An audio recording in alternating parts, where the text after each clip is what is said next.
I welcome the opportunity to speak in today's debate as Chair of the All-Party Group on ADHD, and I thank the proposers of today's motion for tabling it and for colleagues in helping draft our amendment.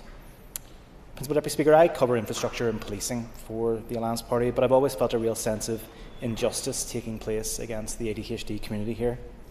I've mentioned it before in this chamber, but it all started for me when a young man presented at my constituency office looking to talk to me about something that I thought was completely unconnected to ADHD. He told me he tried to take his life 17 times, he'd been diagnosed as being bipolar, depressed, anxious, common misdiagnoses, but told he'd have to wait 8 to 10 years for an ADHD diagnosis. This floored me, given his medical history, and I assumed that there must have been some other avenue that he could have explored.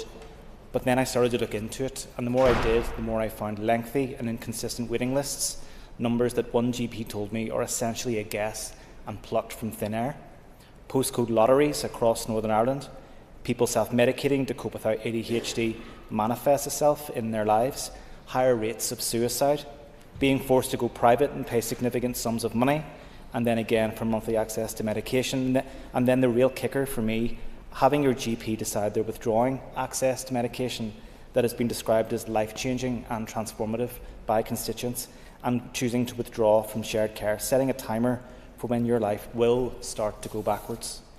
This was a phone call I had yesterday morning with Joanne in East Belfast. She showed me the letter she had received out of the blue from her GP that said that the life-changing medication that she'd been receiving for the last number of years would be running out from the 1st of May. These reasons are why I submitted a petition to the Assembly in 2024, signed by over 4,500 people, calling for the urgent commissioning of ADHD services here. I'm proud to have used my role as Chair of the All-Party Group on ADHD to shine a light on the absolute injustice facing thousands across Northern Ireland and the lost generations of adults who have been labelled lazy, disruptive or unfocused. The fundamental and essential next step will be for the publication of the ADHD report, which my petition called for in 2024 and which we have included in our amendment today.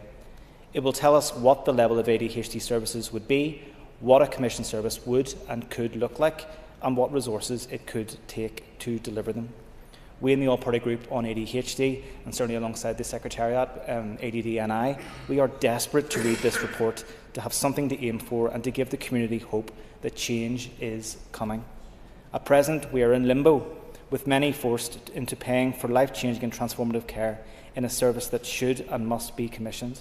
The community want it, but I also know that GPs want it too, so that they're actually able to support and get the best out of people living with ADHD. I welcome today's debate, and I'm grateful that ADHD is staying on the agenda, but we seriously just need to get this done. Too many people have been suffering, too many living in misery and having to cope as best they can. We can make a real difference today if you want to do so, and I encourage support for the motion and our amendment. Thank you.